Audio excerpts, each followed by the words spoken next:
What's up, everybody? It's Dante, aka the Forensics Guy, and you are listening to the Forensics Experience, the podcast where we discuss topics in the speech and debate community with the world's most influential coaches, students, and alumni in the activity.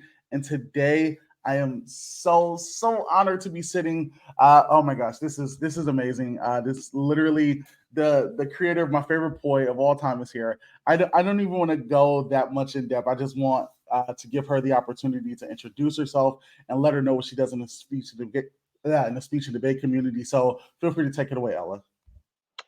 So, as Dante said, my name is Ella Schnake. I am currently a senior at Truman State University.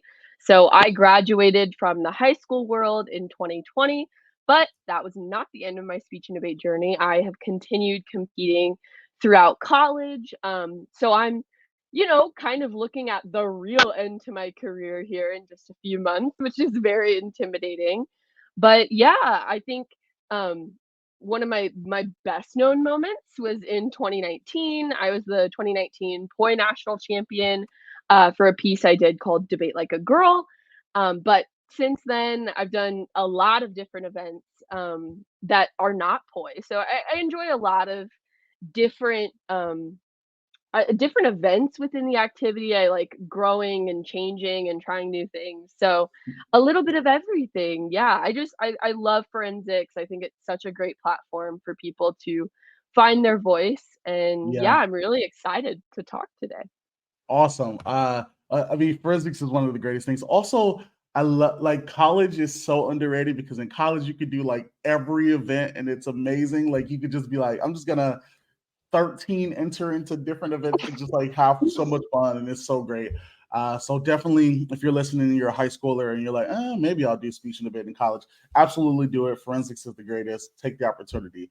So I want to just kind of start off from the beginning. When did you start speech and debate? So both of my parents are actually now retired speech and debate educators. And so I got my start watching folks in the activity at a very young age. I still have this really distinct memory of my dad had a student who couldn't go to the award ceremony of a tournament, and I happened to be around because I was around. I went where my parents went, and he told me to go up on stage for her. And it was like a big tournament. It was a big district tournament. And she ended up winning, and whew, I just got addicted to that feeling of like being on stage. And Sure. I think I was in fifth or sixth grade at that point. So that was like my first speech and debate memory. But realistically, I started competing when I was a seventh grader. So I've been doing speech for somewhere around 10 years now. It's been a long time. Yeah, and I really grew up with it. Like I said, my brother is now currently a speech and debate educator. So even out of high school, I've really stayed around the high school world. I love high school speech and debate.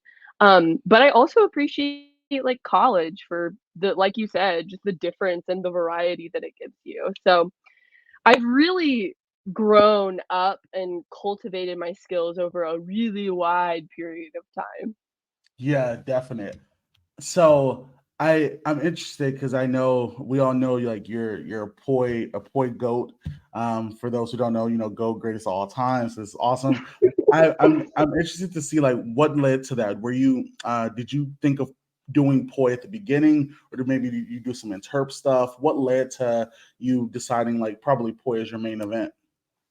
I actually started primarily in HI. That was like my main thing in middle school. And my freshman year of high school, I did HI. And I think I kind of just I started to become um frustrated and a little bit burnt out with that feeling of like desperately needing people to laugh at me. That can be a really exhausting feeling. And my dad, POI was a relatively new event.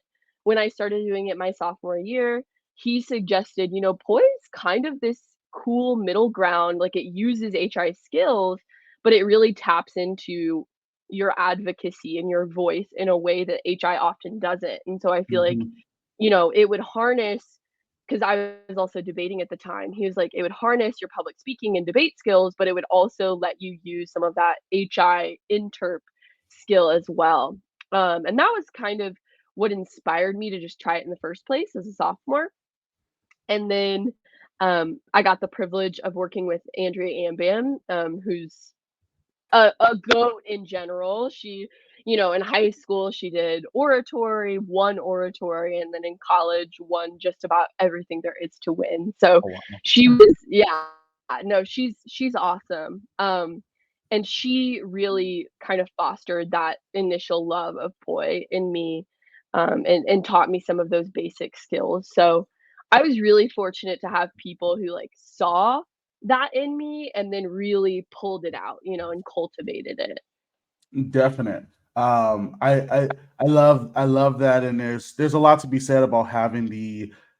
I guess inherently you could call it an advantage, but it's super cool to know that you had so many people who were speech and debate related in your life to be able to like really give you that in-depth like just experience with speech and debate. I think you already answered one of my questions, which was like, is your dad your coach? Because it would be super cool if like for like you weren't even related to your coach and it was just the same last name as you. That would be super cool. But obviously having your dad as a coach like is really great because you're gonna get. I mean, I don't know if that happened to you, but like I feel like in some situations, yeah, you get like theoretically extra coaching. Like you could be coaching like while you're at home, like at the dinner table, like you're trying to say your piece while eating a roll or something, and things like just expand and get crazy. So like, did you feel that um as a student, did you get like extra, I guess, quote unquote, time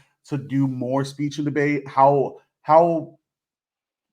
invested was your dad into speech and debate and coaching you? Like, did you feel maybe overwhelmed sometimes as a student, just having a dad as a coach? Did that feel like too much, or how did that generally feel for having a dad as a coach? Yeah, my dad's awesome. I love my dad. He was a fantastic coach as well. Was really invested in our whole team, right? I think the interesting dynamic it created was, obviously I get the extra time of like we're driving to school together and we're eating dinner together and I can run an idea past him, at a time that most other students just can't. But it then also created this extra kind of awkward layer of like I really didn't want to show my dad my pieces. Like I felt like that's just so much more weird having a parent, right? Because Yeah, they see you in so many lights that a typical coach just doesn't. And so if especially when you're doing these pieces that hit really close to home are like identity based, that's really vulnerable, and you don't have that separation of like I'm gonna go home and like turn this off with my dad, it's perpetual. And so in some ways that really fostered those pieces because my dad knows me in a different way than most people know me, and so he can be like, I thought this was really excellent, this was really honest and vulnerable, but at the same time it is challenging to be vulnerable in that way, yeah. when there's no separation, right? So I would say on the whole, I was enormously privileged to have both my parents actually were my coaches. My mom was my middle school coach, my dad was my high school coach. That's Um, even greater. I was so lucky to have my parents as my coaches. But it also, then when I came to college, for the first time, I had someone as a coach who wasn't my family member, right? Yeah, And so then down the line, it created this weird like I had expectations of a coach that were different because I had always had my family members as coaches, and we could yeah. have open, vulnerable conversations in a way that's harder to have with someone you're not related to. So it's definitely just a really interesting dynamic, but I would not trade it for the world. Like I felt so lucky to share those moments with him that most kids don't get to share with their parents, and he got So me cool. in a way that so many parents don't get their speech and debate kids. Like I knew my dad knew how much that those moments meant to me at tournaments and in rounds. Yeah. So, yeah. That's so true. That last statement of like, having your father get you like matters. Like I think it's slightly a joke, but like so many parents like are just like, I don't get what's going on. My kid like leaves at like 5 in the morning with a suit on, and then they come back with trophies. I'm like, what kind of cult is this? I don't know what's going on. I'm just gonna act like nothing happened. And it's great to know that like you had a parent that was there to be able to like truly just be with you that entire time. And I love that you mentioned like even though you had a parent that's a judge, or sorry, a parent that's a coach, it still is really tough to like, I guess, be vulnerable with your parents, as well as I think, I know so many people get into the guise of like feeling uncomfortable, maybe like doing their specific piece in front of people that they know, which is always so interesting to me because I feel like that's probably where I feel the most comfortable. But I guess, some people feel differently. And there's tons of kids. I know kids who they've been doing speech and debate for years and they never did their piece in front of their parents. They're like, there's no way. Like, why would I have them watch this and like judge me in a significantly different way than just a random parent would as a judge? So that definitely means a lot, and it comes from a very interesting place. So I my next question before I get to some different stuff is, did you experience or get the opportunity to do like any of the debate side events? I think it was just because even with your topic of poi, like it was very centered on debate in a lot of ways. So like I got to know, like, especially when you came off the top in that PC, you started almost like spreading, like did she do debate? I'm not sure. So I'm pretty sure the audience wants to know as well. Oh, yeah, yeah, I did debate, all throughout high school. I started a little bit in policy debate, and then I dabbled in public forum, but then my main form of debate was Lincoln Douglas. I did Lincoln Douglas all 4 years of high school, and I just really I felt like it gave me that side of the activity that interp doesn't, right? Like Mhm. it exercises your argumentation in a way that then makes you a better interpreter as well. It makes you a better speaker. True. Um, and you engage in a debate round with other people in a way that, interp is often very presentational. Like you watch someone for 10 minutes and then, maybe you talk to them after the round, but Yeah. it really ends there, right? And in debate, we get to have conversations about those issues um, in a way that's just totally different. And I appreciate both dynamics are really important, right? Sometimes, like, we need to just sit down and listen to someone for 10 minutes and give them total space. But on the flip side, it's also very productive to, have open conversations and really debate and be forced sometimes to see a perspective that is not your own perspective. So yeah, I loved both, but my love is interp. And so in college, I've also, I've dabbled in debate a little bit. I debate like once a year. And it's good. It stays in my heart, but I've I've really learned in college how to like bring a lot of the stuff I love about debate into the speech side of things. And so I get that need fulfilled in my heart as well. Yeah, definite. I I was gonna ask you which is your preference. So 'cause I know there's definitely some kids that are listening. They're like, she got to pick a side. This is a war. We can't just have you dilly dallying on both sides. So that's good to know. Yeah, mainly a speech guy too. Interp is my thing. I love it. But I'm really interested in diving in a little bit more because your piece, Debate Like a Girl, was very powerful, right? And I love interp and speech in general because it's your personal soapbox. Like there aren't very there aren't a lot of moments in your life where you get to like make someone sit down and listen to you for 10 minutes. Like you're just like, you must listen, and like there's nothing you can do about it. And it's like crazy to just kind of have that opportunity. And I think that gives you the chance to be able to pick very powerful things potentially and put them on a different light for others to be able to see and to be able to feel. And your piece, Debate Like a Girl, really dive into some of the gender inequities in speech and debate and some of the things that we are still looking at, hopefully making better to this day, and figuring out how we can treat all of our competitors and students that are within the activity as one and the same. And there's so many things that we could go down the list and have a 25-hour episode about. But I want to just dive into a little bit about your experiences. So the first part is, can you just share a little bit about your personal journey and experiences as a woman in speech and debate? Yeah, I think um interp, of course, is a little bit different, right? Because oftentimes we're putting on a character, we're living as someone that's not us. And so debate, I think, just showed me a lot of that room for inequity in a way that as a middle schooler, when I was exclusively doing interp, I just didn't see as much.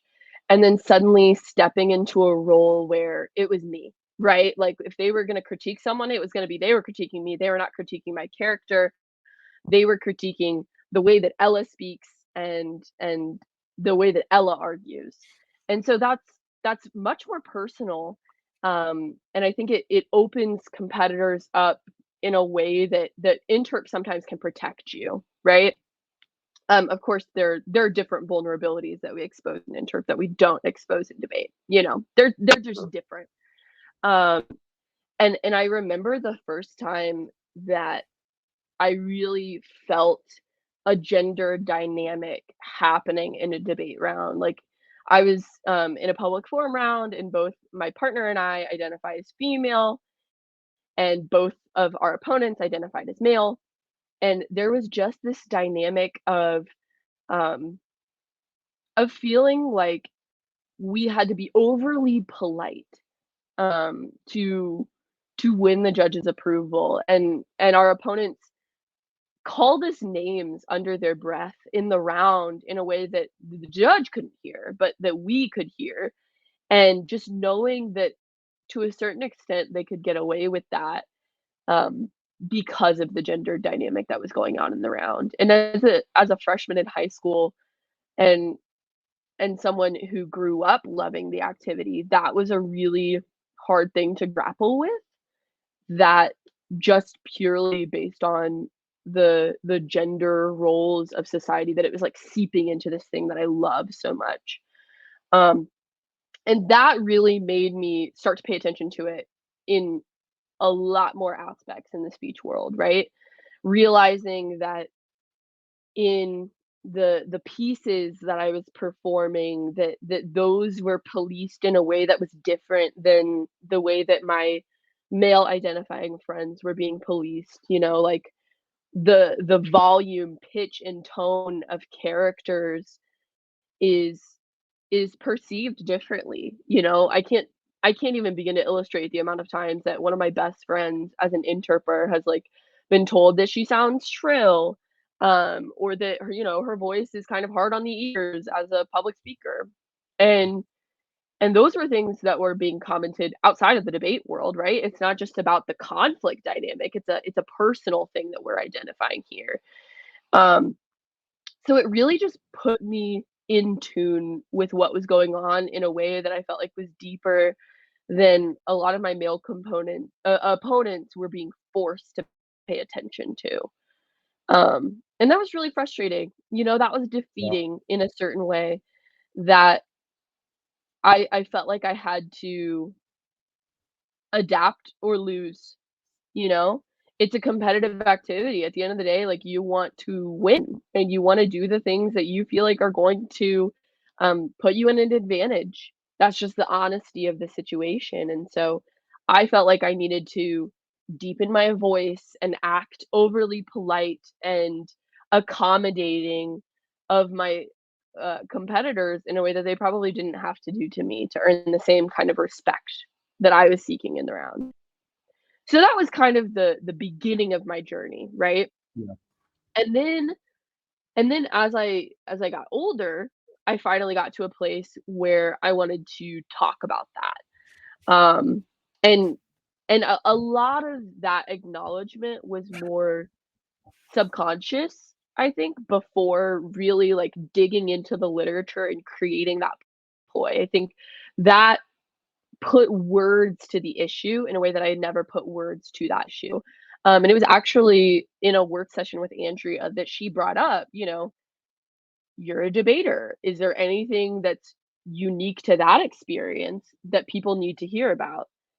And, Mm, when someone asks you that question, that really makes you consider, what?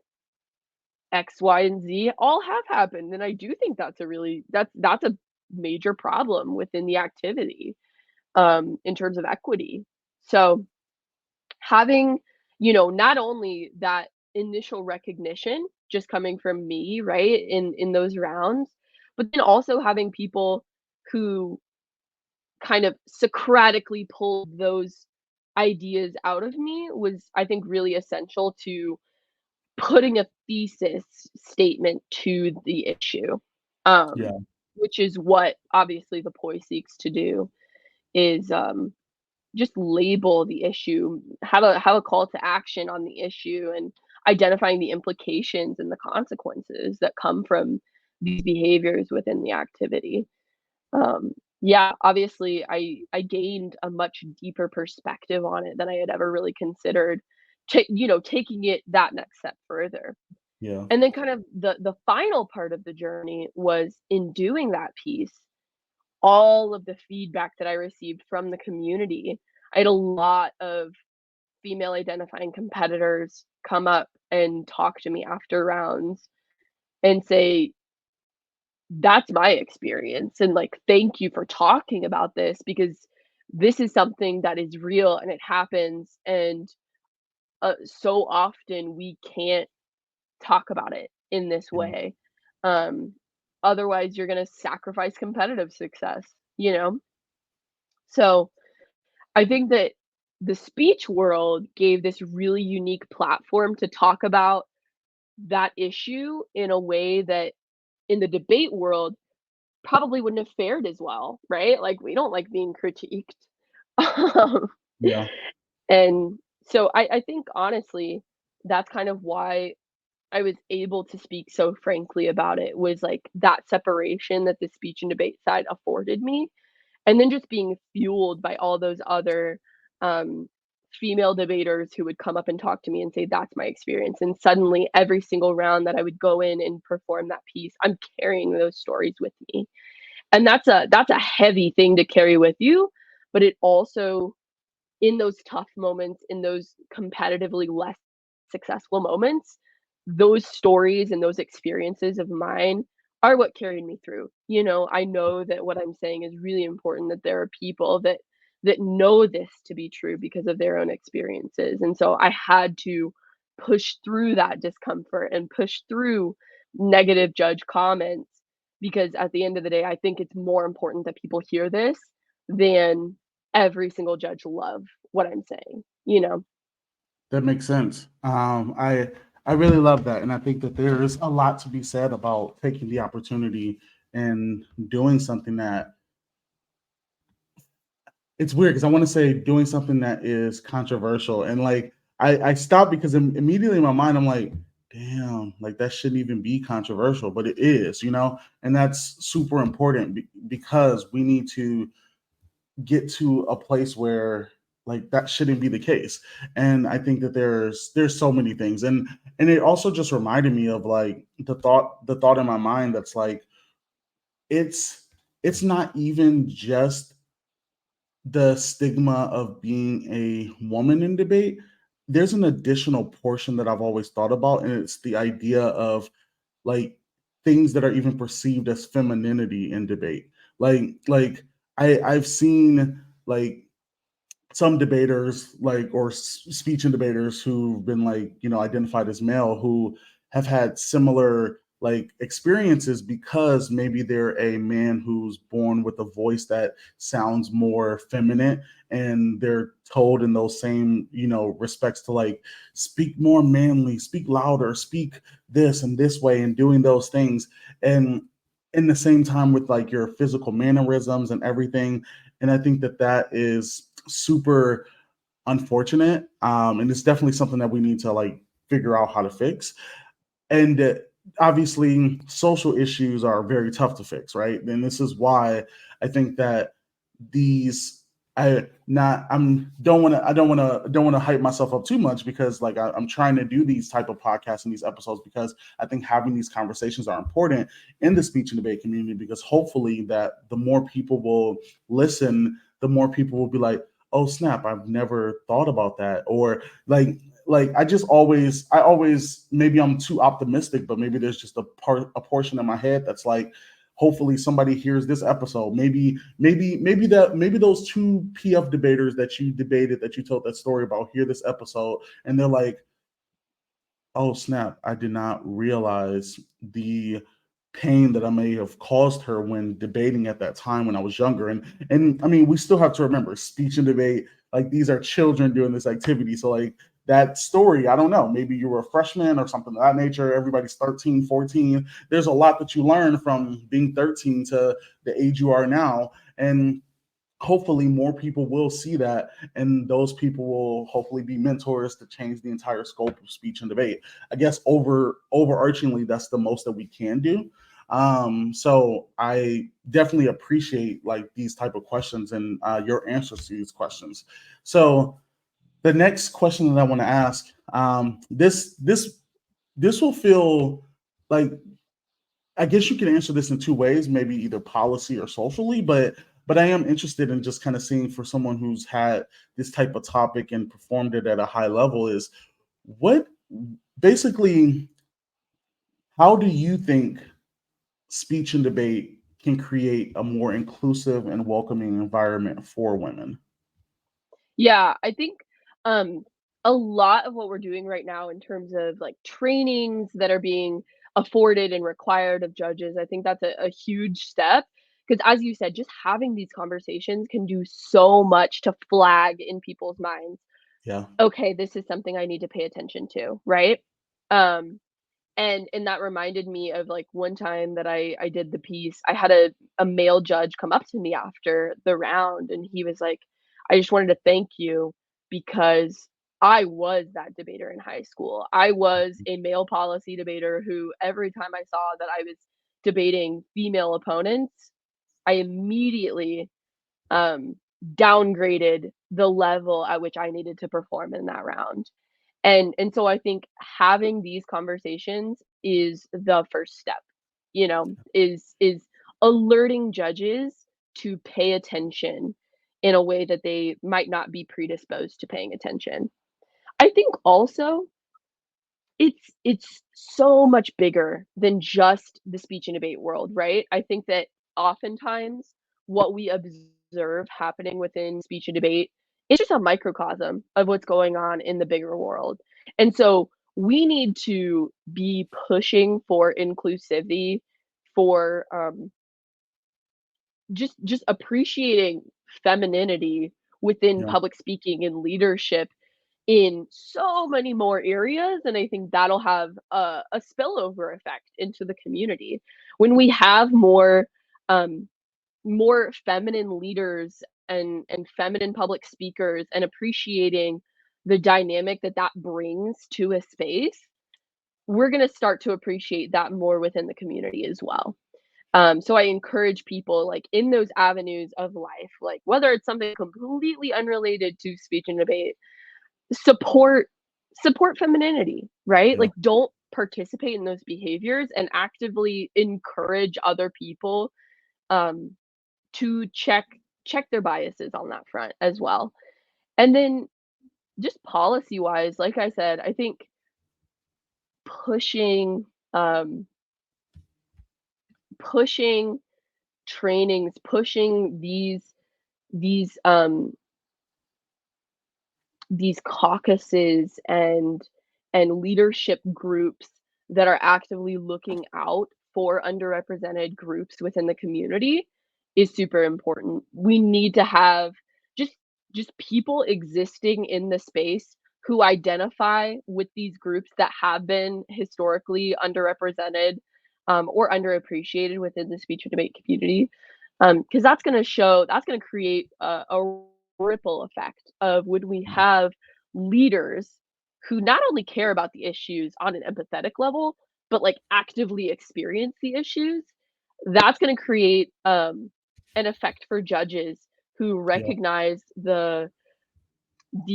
who recognize and respect those leaders within the community. It's going to create an effect for competitors who also recognize and respect those leaders in the community. So the more that we can put people with these experiences in positions of power, I think the more likely we are to be able to solve it down the line and get those people really paying attention to underrepresented groups in speech and debate. Definite. Appreciate that answer. That's awesome. I think, well, another question is, as a speech and debate student, especially being a girl in speech and debate, I think there's a lot of, at least from the perspective that I've like had conversations with other people, I think there's a lot of like loneliness sometimes. Like I honestly, if we're being honest, I think there's a lot of loneliness for anyone who's not a like straight white male debater, and it just really depends on like location and other things. But in general, it's like, oh my gosh, like am I really like the only black guy here doing interp, or am I the only queer guy doing debate or something of that nature? Like I guess my question more so is, how do you think we can find and encourage like more girls to do speech and debate? And like, do you think that there is I feel like I'm trying to like answer the question, so I'm trying not to answer the question so you can answer the question. But like, is there a way for like students to like find mentors, other women who can help other women in speech and debate, and start to form a true community? Or maybe as I'm on the opposite side, not being a woman, so like, are there communities that I don't know about? Are there people who are listening right now and they want to find those communities, but they don't exist? And I could think of a couple in my head, but I'd love to hear from you because hopefully you are more well versed in an area like this. Yeah, I think, you know, kind of what you are starting to allude to here, like leading by example is so important. I know that just like, so I'm in a sorority in college, right? Yeah, And just by existing in a space with a lot of female identifying people and by professing the value of speech and debate, even if those people aren't ever going to exist in the activity, they gain an understanding and respect for the activity in a way that's going to carry on to the other women that they're interacting with. I think that realizing how valuable mentorship is for younger folks is huge. In high school, I had so many um, female competitors that I could look up to and built community with me because they had been brought into the fold by other female competitors, and then they see me and they're gonna bring me into their community, and so there's this beautiful community that starts forming internally within speech and debate as a whole that I think helps a lot with retention and feelings of belonging in a space where, you're historically underrepresented, or even if not underrepresented is the right term, like underappreciated, right? yeah, Um, and so I think just encouraging other folks who fall into these underrepresented categories to, even if they're not existing in the space, even if that's not for them, right? Speech and debate isn't for everyone. yeah, Um, Even though I think there's value for everyone in it, I'm not gonna push anyone to go speak alone for 10 minutes in front of a group of people. That's just not yeah, everyone's scene. But helping them see the empowerment that can come from an activity like this and the kind of platform that is afforded to people when you say, "You know what, kid? You get 10 minutes and it's all you, and you can say pretty much whatever is on your heart." That is such a unique thing, yeah, And so when people really think about that and they see, "Oh, wow, my voice can be heard," I think that brings people into the fold in a way that is so unique and opens up doors for mentorship as well, in a way that was really important in my life, and I wanna give that to people in the future. Yeah. I do some coaching on the side, like, I do some private sessions with folks, and one of the main things that I want students to take away is how important access and role models are within the community. We do not wanna create affordability barriers, to students when speech and debate already has, like, a lot of elements that are challenging to lower income Yeah. students. And so just to all of the people in the community who may be listening to this right now, like, if you can be a free resource for people, please do so, you know? Yeah. Answer their questions, be involved in the community, give back to the community who gave you a platform for so long. Because I think that's how we're really gonna start to see change in membership and leadership within the activity is encouraging that sort of mentorship.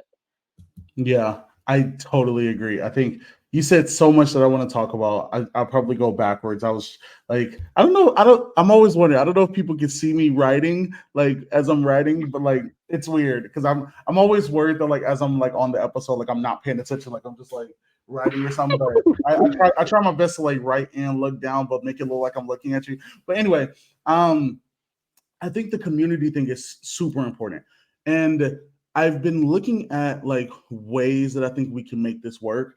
And right now, the first thing on my mind that I think is going to be the best, and this is, I guess this is slightly a plug for me because I do want to do this. So I want to, by the time this episode comes out, I will have made this. So I want to make a Discord um for like speech and debate as a whole. So like anybody can join, but having even separate groups that I think will be great for like, this group is for judge or coaches, judges, like women, men, queer people, blah, blah, blah, and have them all like almost in their separate communities, being able to join them based on, what they identify as, things of that nature. And then just kind of having big community being able to like disperse anything like information, news, resources, and stuff like that.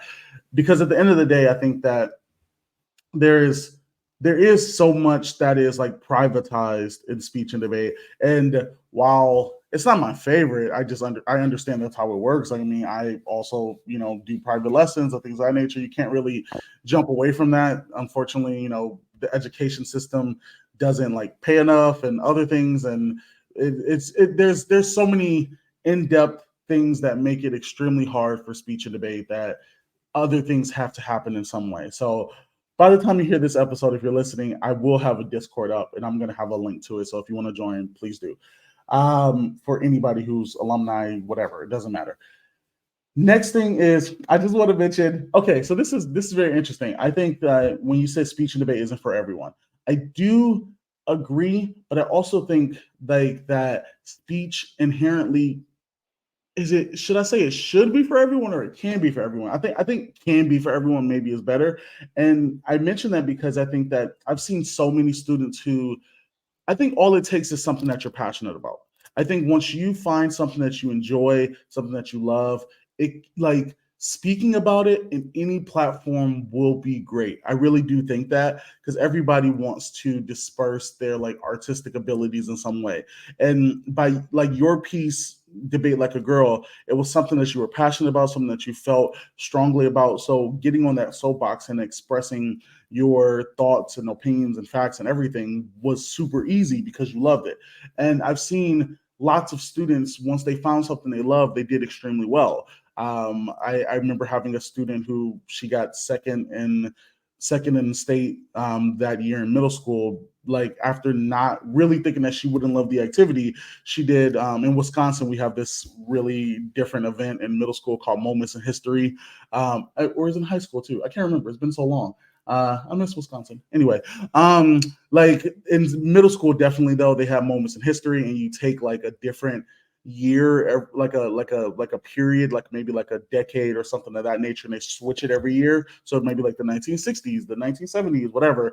And then people basically do an informative slash like almost demonstration type of thing about something within that period, which is probably surprising to you, and I love that it's surprising for most people because I need to like shake people and be like, don't forget Wisconsin invented forensics, like Ripon, Wisconsin. That's like where NSDA came from. I don't know why they moved to Iowa or something. There got to be there must be like a rich person in Iowa who's like, if I can make this come here, we can make this happen. So I don't know, but in Moments of History, she did a speech about like all of the cool like dance crazes in the 1960s, and she thought it was so cool because she was a dancer. Like she mispracticed a lot because she was always at dance, and she found that was her passion and love, and she found a way to make something public speaking related to something she was passionate about. So I think that's super awesome. But I love that. I think that speech and debate can be for everyone, but yeah, I do also kind of agree that it's not for everyone. I just want more people to find the things that they're passionate about. I think that's really going to help get so many more students into speech and debate. I feel like speech and debate should be a required class in every high school, at least for a semester, because Yes, even if you absolutely. even if you think you won't do any public speaking in your life, I guarantee you will. I don't care. Like I feel like you could be a laboratory scientist in the back room on third shift, just making. I was gonna say potions. I don't know what the non. But anyway, we'll stick with potions. So they're in the back making potions and stuff. Like at some point, they're going to have to probably speak, whether it's to a group of 5 people, 5 other scientists telling them what they believe or something of that nature, their findings or whatever. You're always going to have the opportunity to publicly speak. And that's, I definitely think it should be granted for everyone. Oh, absolutely. And I Yeah. think also, kind of this idea of like speech and debate can be for everyone. I think what I really mean is, I think about the people in my life who every time I explain the activity to them, they're like, ugh, I could never do that. I Yeah. think it really does, it boils down to just the competitive side of things. I think Yeah. people do speech and debate on a daily basis, whether or not they want to acknowledge it or not, right? Like my Yep. roommates who are like, I could never do that, but mad respect, right? They'll soapbox to me for 10 minutes all the time, you know? And I'm like, Yeah. you're doing a speech right now, you know? And so I think helping people recognize it gets back to the mentorship thing, right? Like Yeah. tell people the value that you see in their voice, because so often that's Mhm. all that it takes to get someone into this activity is to be like, you have so much potential. Like, I Yeah. see this in you, I will invest in you.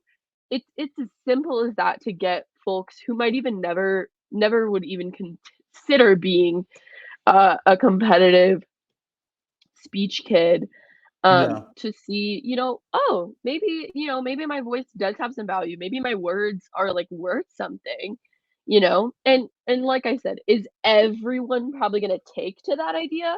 Probably not. But do I Yeah. think it's that everyone deserves to hear that? Absolutely. So There is 100% value in this activity for anyone to just at least try, you know? yeah, absolutely. I love that like whenever something pops in my head, I have to ask it. So now when she started mentioning roommates, are you in your dorm right now? I live in a house off campus now, Oh but my yes. gosh, So fancy. so, like, all my roommates, they probably just heard me downstairs, like, talking about how they soapbox. Like, if they are listening to this, I hope they know I love their soapboxes. Anyone is welcome to soapbox me at any time. Maybe it's probably just the speech and debate kid in me, like, I Yeah, love listening to what people are passionate about because that's really what this activity boils down to, is true. what people care about. Yeah, like you just like I feel like that's the one thing that I use to like get any kid into speech and debate. Like there's always, and I feel like there's always some like sports kid who's like, not my thing. And I'm like, okay, you love basketball. I was like, tell me right now about why NCAA players should be paid. And they can just go down the realm and just tell me. And I'm like, this is perfect. Maybe you should do an OO about like the discrepancies of like pay and margins and stuff in like college basketball or something of that nature. It happens all the time. So I love seeing more. I love being able to promote it as much as possible. I just my mission won't be done until the entire world does speech and debate, and by that time they're gonna be like, why is this dude even making content? Like everybody does it already. So yeah. I really appreciate a lot of the answers and things you were able to give me. So I'm gonna ask a couple other questions that I usually like to ask. It's been so long since I've done like a recording that I don't remember all my questions. So this is fun. Some of them are probably just gonna pop in my head. So actually, one I won't ask because your coach is your dad. Okay. So first question is there a speech and debate event that you did not get to do that you regret not doing?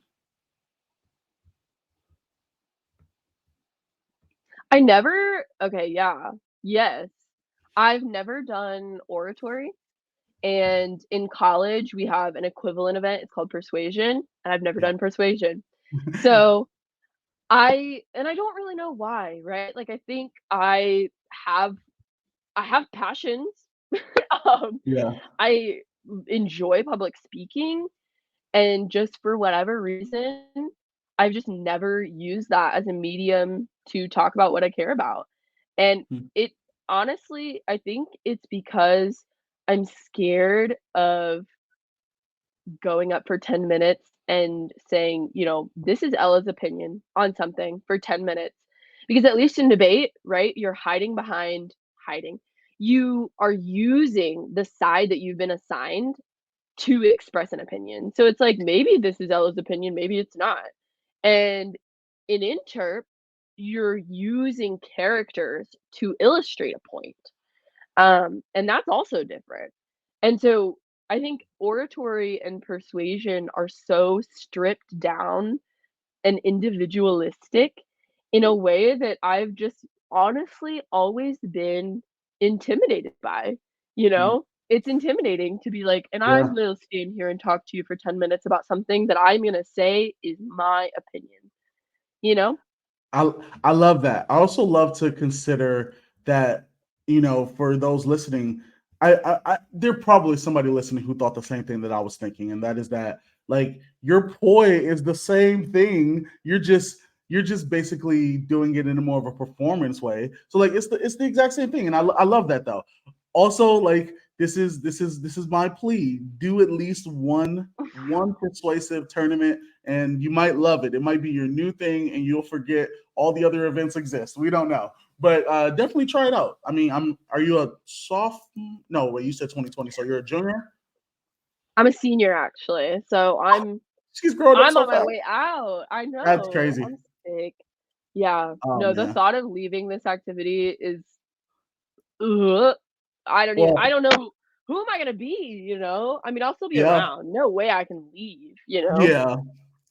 Well, if it makes you feel better, I mean, okay, so I never got into it, but I know that it's funny because I've talked to other people who've tried out the like um what's that thing called? Toastmasters. So they do like Yeah. competitive things for adults. And then Blake, I think it's Blake Youngberg. Sorry, Blake, if I don't remember your last name. I think it's Youngberg. He has like that professional speech and debate association. So like you can compete at tournaments with that too, which is kind of cool. And since you're an adult, you do it for like cash prizes as opposed to trophies. Actually, I if I surveyed everybody and asked, like, would you rather do it for a cash prize or a trophy? I feel like so many people would rather take the cash prize, even if it was small. Like, because I mean, when you get trophies in bulk, they tend to be pretty cheap. But I don't know. I could be wrong. This is a very interesting question that I will probably ask on my Instagram. But would you rather take a trophy or like a $15 gift card to your favorite like store or Starbucks or whatever or something like that? I don't know what people would choose. That's really tough for me because I do like the idea of trophies, but I also literally don't have a single trophy that I had from back when I competed. So how much does that matter? I mean, I also don't have any Starbucks gift cards that I had from back then either. So that's just kind of how life works. But Yeah. Which would you choose? The $15 gift card or the trophy? I'm like, you're asking a broke college student. I'm gonna have to go with the cash prize, or even like a gift card to Starbucks. Well, Yeah. and also then you can think about it from like a sustainability perspective. Like it would be more sustainable if we just gave out cash prizes. Like at least that Hmm. cash is gonna get used. Yeah. So I don't know, but I also love it's cool. It is cool to like look at your trophies. That's cool. Yeah. But it's also kind of weird because then you look at them and you're like, is this okay? Am I well? Like you kind of I feel like I've always like kind of hidden my trophies from myself because it just feels really weird to like look at them on the reg, you know? Interesting. Yeah. Yeah. I feel that. I definitely feel that. I like that. Um, so yeah. Oh my gosh. Those are all my questions for now. For those who are listening, if you are one of the supporters on the podcast, you will have access to the extras. I don't know what to call it yet. I don't know. But anyway, we're gonna do some different fun games, and you'll get to experience that if you're one of the supporters. It'll be on the like Spotify thing or however that works. Like you can select that and choose to support the show. That helps me make more episodes and more fun episodes as well. So I appreciate your support in any way. And yeah, they will be there when it's time.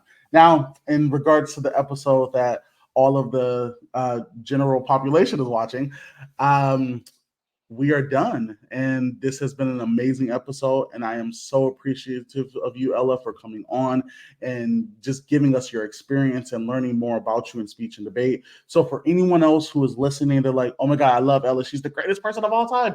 And they want to connect with you. Is there a way to connect with you? How can they? Any channels or whatever that you want to promote? Yeah, absolutely. My Instagram is Ella Schnake 27. Feel free, shoot me a DM. Yeah, lots of people ask me just random questions about the activity. I'm always happy to answer your questions through DM. Um, yeah, also you can feel free to shoot me an email if you like are interested in just getting some like low level feedback in some way. Like, of course, I am a college student and I'm doing my own pieces, so there is a limit. But I'm always happy to even just hear from people in the community. My email is esnaki27@gmail.com. So Awesome. please feel free, hit me up. I'm always happy to hear from people. What's what's the 27? Is that like your Okay, graduation year? yeah. No, I graduate yeah, no. When I was younger, my brother's 7 years older than I am, and I just, like, worship the ground that he walks on, and one day he was like, "You know what? The number 27 appears really frequently. Have you ever noticed that, Ella?" And I'm like, my 3rd grade self is like, "No, I've never noticed that." So 27 is this, like, really cool inside joke that my brother and I share, and, like, every time we see it, we'll, like, point it out to each other when it'll just randomly Nice. appear in the universe. So that's kind of it's my lucky number, it's my special thing that I share with my older brother. I love that. That's great. Cool. So now you know how to reach Ella if you want more information from her, you want to talk to her or whatever, or follow her, definitely do so. And then for those who are listening and you want to, get in my world more, as you know, I'm the forensics guy on every single platform, including MySpace. Well, you probably don't even get that joke because do you know what MySpace is? I do know what MySpace is, Okay, yeah. okay, okay, okay, cool. I mean, I guess it wasn't really a joke. Like, I could just be serious about a MySpace, but I think it's funny just because it does exist. But I think it's like a music platform now. It's not even really like a social media Yeah. thing anymore. But yeah, I am the forensics guy on everything. And you know how to find me, know how to hit me up. Feel free to ask any questions, or if you want me to help you connect to other people, definitely let me know. So, yeah, as usual, I never know how to end these episodes. So I'm just going to say peace out. Bye.